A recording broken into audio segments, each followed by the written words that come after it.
we in strategies as far as the security.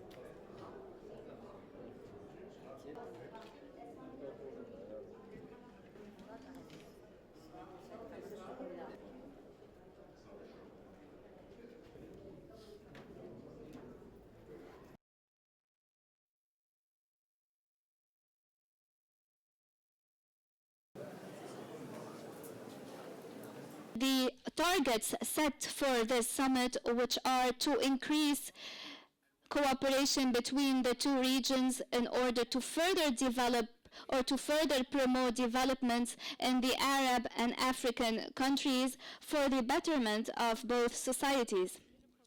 His Highness's vision also highlighted the importance of a strategic partnership with Africa, as he announced Kuwait's determination to promote the role of the Kuwaiti private sector and to invest more and more in Africa based on the principle of mutual benefit for both sides. Excellencies, ladies and gentlemen, the initiative of His Highness to allocate a yearly award of $1 million under His Excellency late Abdulrahman As-Samait for research development in Africa and under the supervision of the Kuwait Institution for Scientific Development only highlights the role of the late Abdulrahman As-Samait in helping the needy of Africa. This award also stresses the role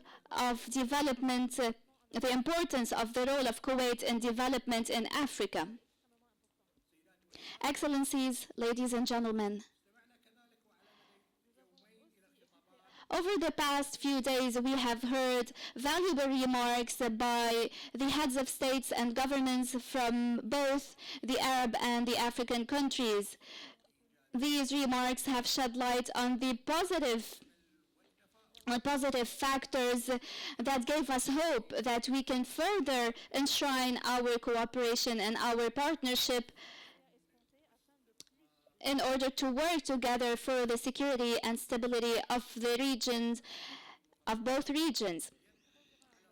What we have achieved during this summit gives us hope that we will be able to meet our joint expectations to change the current reality, to improve the situation in order to focus on new projects, creative and innovative projects that are in line with the increasing changes around the world.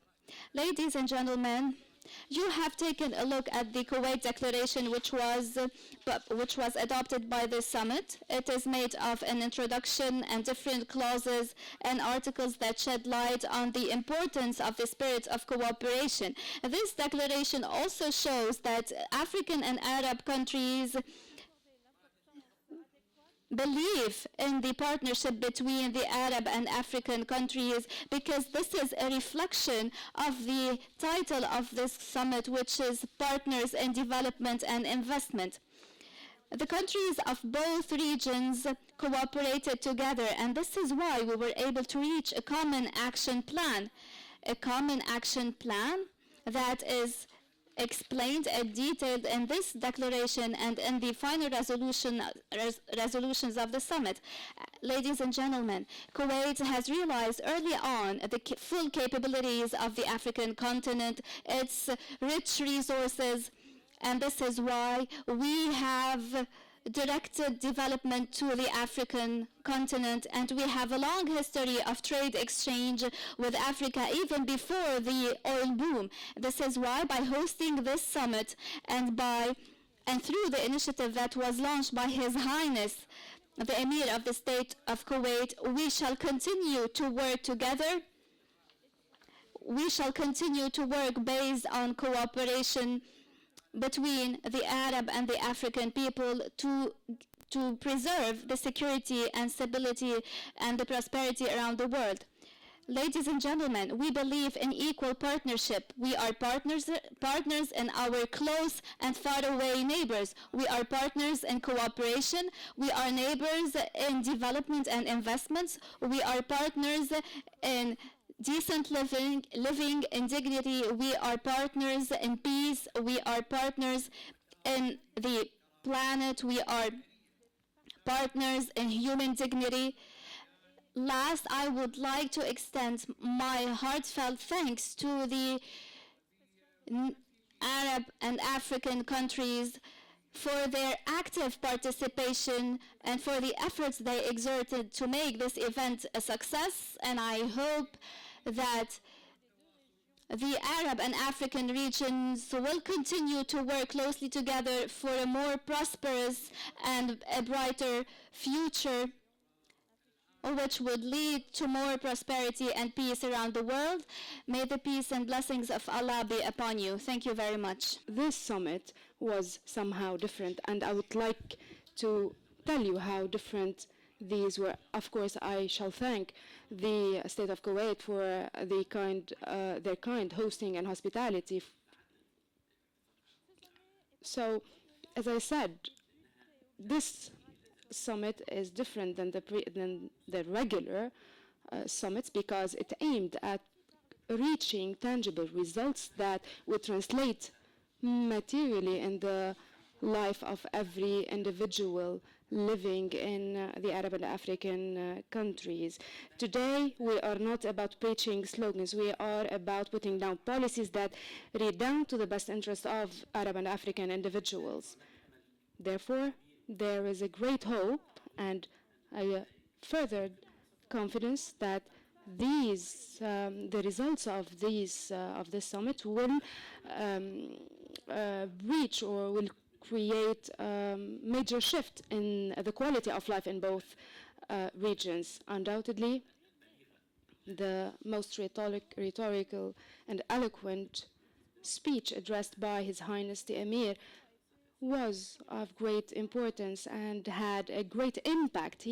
His Highness has donated $1 billion as a donation in terms of soft loans to be assisting developmental and infrastructure projects, and this will in itself create and induce a major change, and it will be a turning point, a point where we all set from in order to move to a better relationship and a more modern mechanism of work between the Arab and African regions.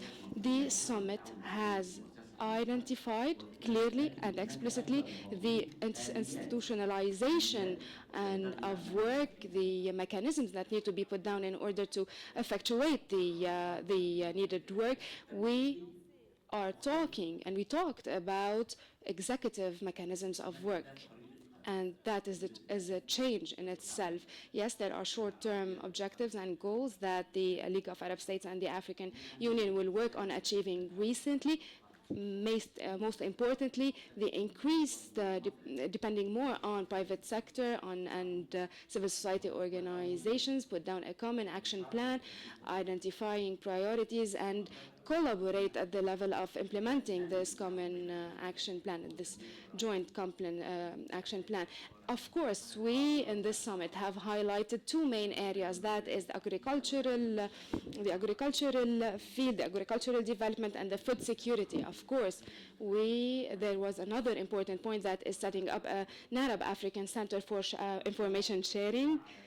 We also focused on adopting a methodology whereby we rationalize the implementation mechanism and partnership mechanism, where we set certain technical criteria to be observed. These are clearly things that aim to achieve tangible results on the ground that redound definitely to the best interests of the citizens in both Arab and African countries. So this summit is only the start in a series of tangible steps that will benefit the individuals of the living in the Arab and African countries.